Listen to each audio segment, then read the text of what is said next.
some last topics, some last inspiration after those 2 long days and very intensive days. And I know that it was a lot of information for you. That's why it will be important at the end of the 2 different days to really summarize what are the key ideas, your key challenges, key obstacles, and see how can we overcome those obstacles. One sentence of Roger Federer that we did analyze this morning, if I come back to the power of feedback and Roger Federer, the learnings were, today we need that concept of continuous improvement plus innovation, and the innovation for Roger was his new backend, because he was testing a new racket plus a new way of hitting his backhand, open mind for feedback from somebody who cares about me. Somebody who cares about me means that we enter in that concept of trust. I trust you, and because I trust you, I will be open for feedback. I will accept what we can consider as a criticism, but it's not a criticism because your intention is positive. So the concept of positive intention, benevolence, that opens the area of positive friction. Okay, so please stop to be a nice coach. I would like that you become tough coaches, challenging coaches, confronting coaches. And that will be really the marque de fabrique, the speciality, the specificity of mental fit coaches. The background of some of us is sports. So in sport it's normal. Sometimes we are too extreme in the fact that we challenge, but that's normal. In sport we are not nice coaches. We are constantly challenging the players. In the business usually we are more soft. We are trying to please the client. Here we don't want to please the client. We want to help and support and grow the client. Addicted to progress. Be addicted to progress. Stop to be addicted to results.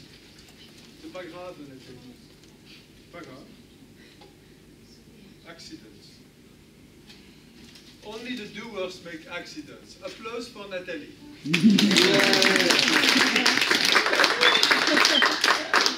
The thinkers, they never do, they never implement. That was one of the learnings from Roger Federer. Losses make you stronger. Losses make you stronger. You learn a lot from a mistake. You don't learn a lot from a victory. Coaching my teams, it's difficult for me to challenge them after a victory. After a defeat, it's much easier. And that's the moment of the coach. It's there that you really enter, and there, as a coach, then you will probably enter in that area of feedback. Where are my 4 quadrants?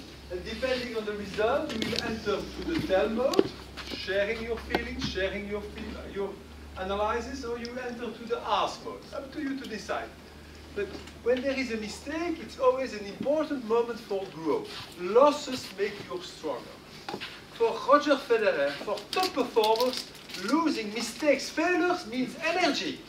Those players are energized because they know that they would like to bounce higher. Losing a game means energy for me. They always will bounce higher because of the loss, because of the failure. If they want to rebound, they want learning. The learning process starts from the debrief. When you debrief a team, it's important in the learning process when you debrief that you debrief the 3 levels. Sometimes we reduce the debrief to team debrief.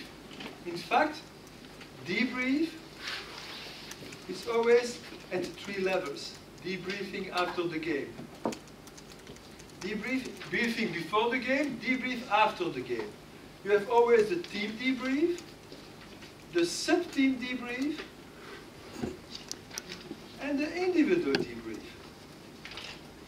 You cannot imagine how much time we have to spend to debrief, to analyze, to give feedback, but not only to the individuals, to the team, but also to the sub-teams. What means a sub-team? Let's take a football team. You mentioned this morning the Super Bowl. Super Bowl, that's American football. There are lines, the strikers, the defenders, the throwers. The same for football. What are the sub-teams in football? Defense. In soccer? Offense, defense, midfielders. That's it. Those are the sub-teams. Bench. You need a debrief, a deep debrief per line also. Debriefing the team, it's normal. Debriefing the sub-teams, it's normal. Debriefing the individuals, it takes time. If you want to grow people, if you want to grow a team, you need that intermediate step of the sub-teams. But sometimes people don't understand what means a sub-team. What is a sub-team in a business team? And then I translate, and again it's visible and simple, I translate a classic business organigram into a football stadium. And probably you have seen that, a football stadium. When you see the organigram, usually it's one line with different functions, IT, HR, production, sales, marketing, legal, administration, that's the line. It's the same as the lineup before the game. All players arrive on the field, they all line up, and they are like this. You don't know then, at that moment, who are the strikers making the goals and who are the defenders. So we need to see those players on the field to make the differences. So what I recommend is keep it simple and propose to your team, if you see that the organization chart is not clear, propose them to transpose that in a metaphor of a soccer team. And that's something really easy that you can propose. Imagine, by example, I can go and give you some examples. Let's see some flips. I will find some football stadiums over there. Yeah. This one, by example.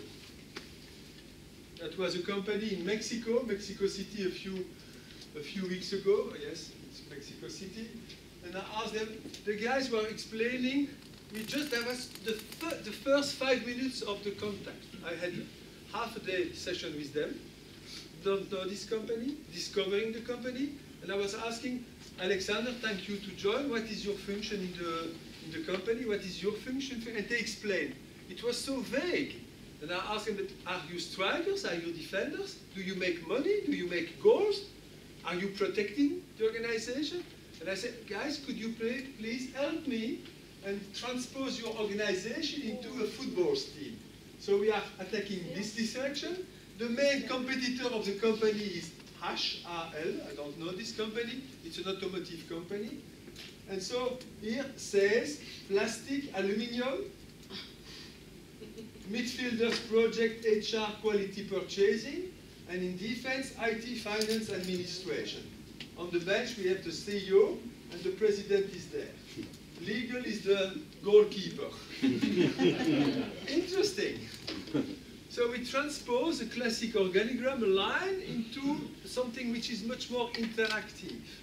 So again, it's the power of metaphor. But that's the actual situation. I think I did the same for Vietnam. Heineken. Heineken. So powerful. Yeah, you were there. So Owen was there. Caroline was also there, I think. Guillaume maybe also? It was. You attended my session for Heineken Vietnam. It was interesting. Because for Heineken Vietnam, depending on the moment that you will coach the management team, if your team coaching is in January or February, maybe it's good to review the strategy to see the way we play, the way we compose the team, is that the best tactic to win 2018? Maybe not. Maybe they start 2018 with the same field position and occupation than last year. And maybe we have to change something. So my question was for this company, that's the way you play today. Is that the best tactic to win the game tomorrow? Do we have to change something? And from there we started an interesting exercise about the different roles, the contribution, the interactivity. You see the lines. When you make this kind of exercise, the lines are obvious. Those three functions are the strikers, those four functions are the midfielders, and this is a sub-team of defenders. It's obvious. But as long as you don't show it like this, as long as you don't bring something simple and visible, they don't understand the concept of sub-team. So the transposition into a sports metaphor helped them to understand who are the sub-teams. And so I told them, after every project, at the end of the month, monthly, you should have a debrief. As a team, we debrief the big project. As a sub-team, we should also debrief. And as an individual function, we should also debrief. There are always 3 levels of debrief. In many organizations, they forget the intermediate step. They have collective debrief, sometimes individual debrief, but never the sub-team debrief. Building a team is building sub-teams. If you want to reinforce your team, you need to reinforce your sub-teams. The sub-team of the defense is key. 5 minutes before the end of the game, do we have to play catenaccio, like Italy, catenaccio, and then we protect? And the solidity of the defense will be key. If at 2 minutes before the end we are 2-0 down, then we need to reinforce the strikers. And there also the solidarity between the strikers will be key. So any example could be useful. I can show you something else. Maybe we can show you Vietnam. That's a good idea. You did it for NetBank also, Alain? Yes? Depending on the situation, that's a tool that you can use. Say, oh, maybe it could be useful to re-clarify. Yes, Alex? As you say, depending on the situation, indeed, I once went to a team coaching session. It was the 4th session, and I already prepared some sort of a red line.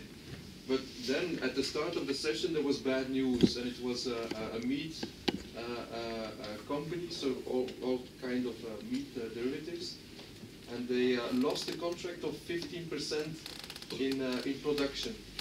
So it was big. And so I used the stadium to say, okay, how was it possible that the counter-attacker made a goal? And you could see that the defense was chaotic, the attack was chaotic, and so we needed to create clarity there. And to have a solid defense, approach a little bit more the connections in between the different players, and we came out with a nice strategy based on this stadium. Yeah. Again, the stadium, it's a question of practice. The more often you use a stadium, the more natural it becomes. The first time you will use a stadium, it will be chaotic. Second time, better. But be imperfect. Efficient imperfection is better than no improvement. I prefer trials and error than just trying to be perfect. So that will be the 3rd challenge of Viviane. The first challenge is playing with the balls, the second is using the tablet, and the 3rd one is to be able to animate the stadium. Wow, Viviane, is that possible? I did it with the German team, only men. Only men. In Germany, you always do. It Yeah. was never to do again. No, never with Germany. This is why I didn't try it. And if your audience is women, Then you don't 18%. do the football stadium. That's why it was a big mistake from Viviane, but she did learn, she did grow from that He mistake. said, next time Vivian will do with you the stadium. I Yeah. said, what if you said no? And I had to do it. But yes, because you never make a mistake. So I did push and she made the mistake and then she grew. Ah. But it's difficult with the flip chart also. Huh? It's much easier with the. So with the one the note, situation that was 1 week ago, when was that with Heineken? That was 2 weeks ago. 2 weeks, 2 weeks ago. It was interesting because I asked them, okay, explain me what is the actual situation to understand the way they play. So that was exercise number 1, and the big competitor of Heineken is Sabeco. Sabeco is probably a brewery company. local one. So they defined the actual situation and they put that. It took them 1 hour, because I organized subgroups, it took them 1 hour to align on the actual situation. They were fighting to say maybe IT is not active and IT is on the bench. Maybe HR is also on the bench. So discussions. Simple, stupid discussion, but so efficient. Okay, guys, we have the actual situation. And then we say, we should energize our people because it's 7 weeks before the end, and we need to make the budget. And they were not really on the budget. So if the last 7 weeks were efficient, they could make the budget. And everybody received a bonus if they make the budget. For sure, it was the big interest of the GM to make the bonus for his personal bonus, to make the budget. And so I started and I explained the concept of the money time. You understand the money time? The time of when you enter in the last 5 minutes of the game, that's the money time. That's the pressure time.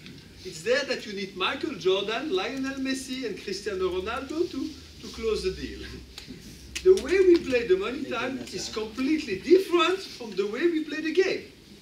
In the money time, the last 3 minutes, do we have to protect the result, or do we have to be aggressive to make the result? The money time is key. The last 7 weeks of Heineken was for me the money time of the season. 52 weeks, the last 7 weeks, that's the money time. And there you create a story around the money time. So ask them, okay, that's good. But the way you play today, will it be helpful for you to win the game tomorrow? We have 7 weeks to go, and we have 2.3 million hectoliters to do. That was the target. In 7 weeks, are we able to sell 2.3 million hectoliters? Yes, I know. They sell alcohol, but it's a client. They pay quite well. And they don't pay in bottles. So that's a nice challenge. You are coaches.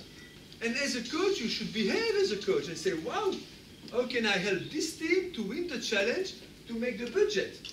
So 7 weeks means 50 intensive days. 50 days, because in Vietnam they work 7 days on 7, and the breweries are constantly productive. So we enter in the money time and we review the strategy. What can we change to win the money time during 7 weeks? And there you really play your role as a coach. Guys, you are coaches, not trainers. Coaches, not consultants. Coaches. And as a coach, how can I help you to enter in the money time and to make it happen? Of course, you have to negotiate a bonus, because if they win, they make it happen, you should also receive your percentage. That's important, to be part of the win. Because if they make the budget, for sure, the company will have a lot of advantages. So you should also sometimes take benefit of that and say, I will be involved in the 7 weeks. I will come maybe every week to support you during 1 or 2 hours. They will always accept, because if they make the budget, they will be very happy. So that was the tactic. 7 weeks, what can we do differently? That strange HR that was passive and defensive should be much more aggressive. Finance should play a central role. Supply chain should be more visible. Marketing is nowhere. Marketing should be more visible to support sales, and so on and so on. I'm sure, I didn't have the contact, but you had the contact, maybe Caroline, that those people, the players, the key players, are energized. Do you have the news about that? Are they on track? Yes, it's going, yes. We will receive our bonus or not? Yes, I think so. I believe so. Yeah, but you have to negotiate. If they make 2.3 million hectoliters in 7 weeks, they make the budget. It's a super win for the company, for the employees, for the GM, and for sure, we will be treated like partners. We are not consultants, we become partners, because we help them to make the goal, to achieve the goal. Simplify, simplify, simplify. Don't be soft. Be tough. And at that moment, you need to be tough. So from A to B, for sure, we need concrete actions. And from A to B, okay, what do we need to do to move from A to B? That was the first day. The second day, meeting with the top 50 of the company to see how we will make it happen. And the day after, every action was taken. So that's your role as a coach. Just show you a tool, an additional tool that you could also sometimes implement. Maybe not with important clients. Practice that with your local teams. And then the more you practice, the more you will integrate it. But in many countries, it will be very efficient. Okay? And here also, you see again the concept of the sub-teams. Debrief the team, debrief the lines, debrief the individuals. What can you do with the sub-teams? Next year, there will be a kickoff. Kickoff in 2018. January or February kickoff. You know the kickoff. We have 1 day session. We redefine the objective. We redefine the frame, the priorities, the structure, the strategy. The kickoff must be done per subline. Don't make a kickoff per player. Maybe IT makes its kickoff, the legal team has a kickoff, the HR team has a kickoff, the marketing team has a kickoff. I say, hey guys, if this is a line, you should start the morning kickoff all together with the common ambition, the common frame, the common priorities. And in the afternoon, we separate the sub-teams, and there we have the second part of the kickoffs as a team, HR team, IT team, legal team, but there must be something in common. I cannot understand that the kickoff will be only for one team. Inter-teams connection is key. So you as a coach, you have also to stimulate the inter-teams connection. Yes? When you do interventions then, or put the highlight on working per subline, does the client also reflect on how to connect the different sublines? By example, they decided that at the end of they have a weekly management meeting with all the functions, the 12 members of the management team. They decided after the 3 hours of weekly meeting, they have an additional order, 1 hour per line. So after the global team meeting, there is 1 hour for the sublines. They have to align, they have to give feedback, they have to share the best practices. There you really improve the efficiency of the team. The kickoff in January, they should organize a kickoff per line. The one-day kickoff, morning all together. Afternoon, separate. Afternoon, specific objective. The morning, common ambition. That's the way you really create a team. But step by step, we have to really install that in the mind of the players. So that was one concrete example. Okay. I come back.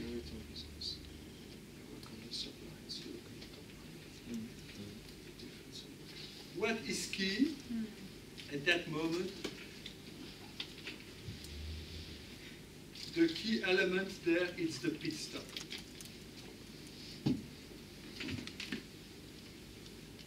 The quality of the pit stop. In some other sport, they call that timeout. Where is my into shape? I'm looking for something nice. Good. So in some sports, in some organization, we call that timeout. What means timeout? For the senior, you know, but for the others, what means a timeout? You know the sign of timeout? George, you know timeout?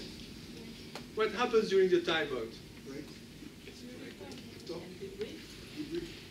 Who decides for the timeout? The coach. Coach. And when do you decide, oh, I need to interrupt the game, it's time for timeout? When? When you are under pressure. Yeah. When you are under pressure. For not sure. when you score goal. When you score goal, you don't stop. When you are under pressure, maybe you need to reorganize, you need to optimize, you need to restructure, you enter in the money time, the last 3 meters of the game, timeout. I cannot imagine that Heineken entered in the last 7 weeks without a timeout. It was by chance that my visit there was planned, purely by chance. The guys, otherwise, they would like to energize the last 7 weeks with classic boost, classic push, but nothing, no special tactic. Every function should be more aggressive during 7 weeks. But that's something that is not visible. You are coaches, you coach them, you help them to achieve the objective. We are performance coaches, develop performance. So the pit stop is the key element. The strategy of the pit stops. When do I need a pit stop? In Formula One, even in Formula One, they decide for pit stop. It's a speed race and they stop. And where do you win the race today in Formula One, Cyril? In the pit stops. On the track, it's difficult to make the difference. But in the pit stop, it's there that you make the difference.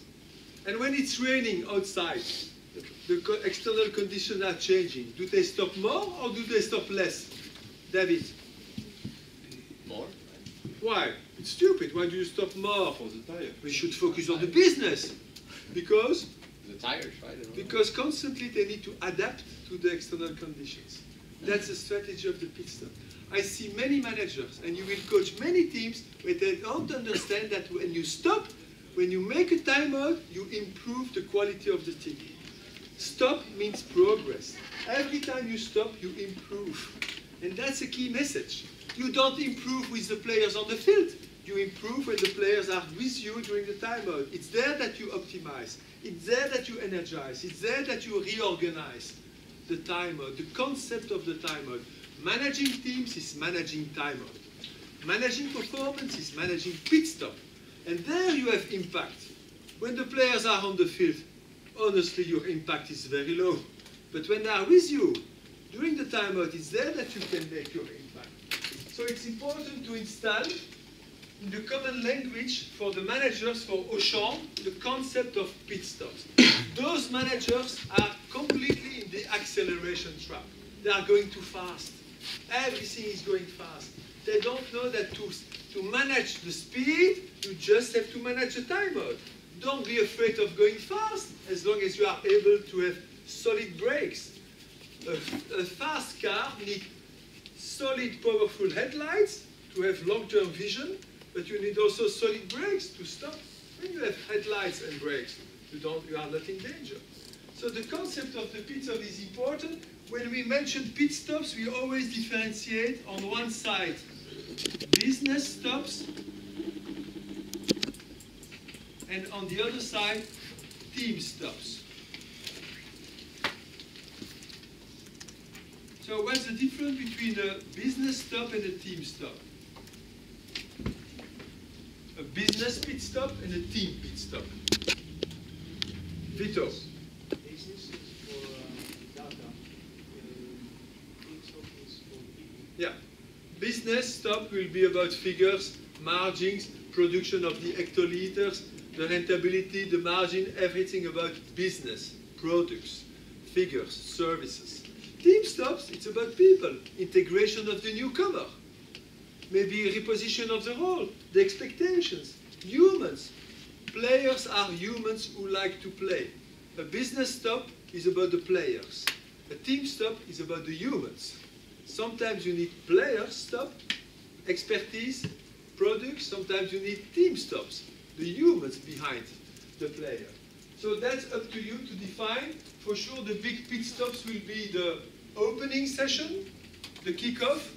The second most important pit stop will always be the closing session. And that's also part of the common language that you have to create.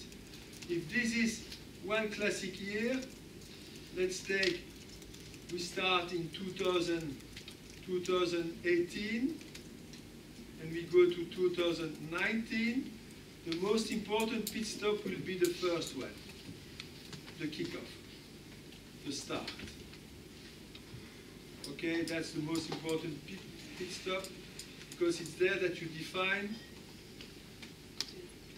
It's there that you define the priorities, the objective, the strategy, the tactic. You launch your season.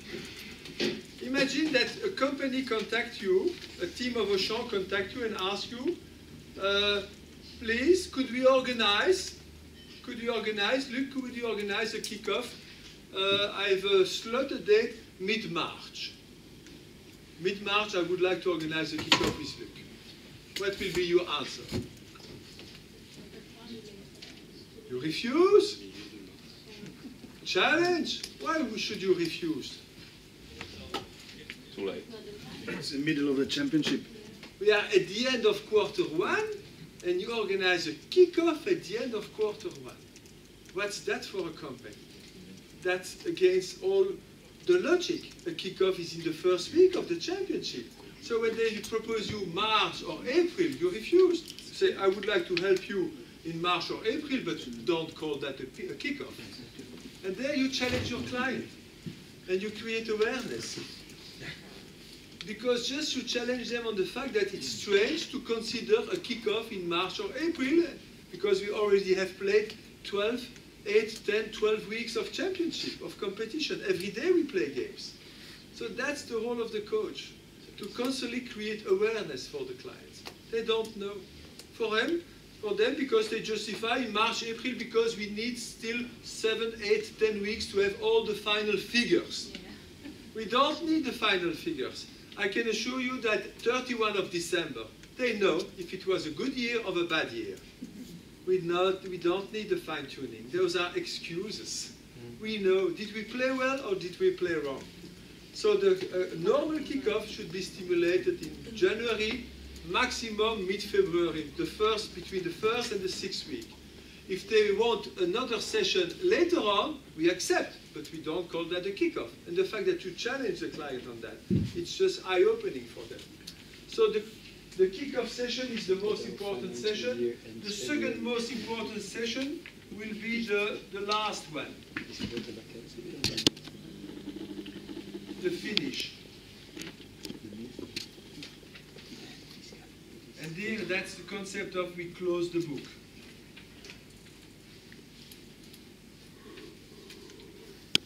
Close the book is important. We open a book. In 2018, we open a new book, a new story. At the end of the story, what do we need to do all together? Close. You hear the noise? That gives energy. Yeah. We create a story, and at the end of the season, we close the story. Many organizations, they constantly open books, they open new books, and they never close any book. The role of the coach is to stimulate the closing. We create a story, a new challenge, new priorities, new objectives. At the end, we need a debrief. The closing session is key for that. So how do we manage that closing session? For sure, the closing session includes evaluation of the budget, reverse feedback, feedback per line, feedback per player, feedback to the team, feedback to the coach, and then at the end, the celebration process. At the end, we celebrate, and the fact that we celebrate is important. I should recommend, and I always make the same recommendation, if you organize a kickoff for the next season, please always separate the finish and the kickoff. Don't mix in the same session the closing the book and the opening a new book.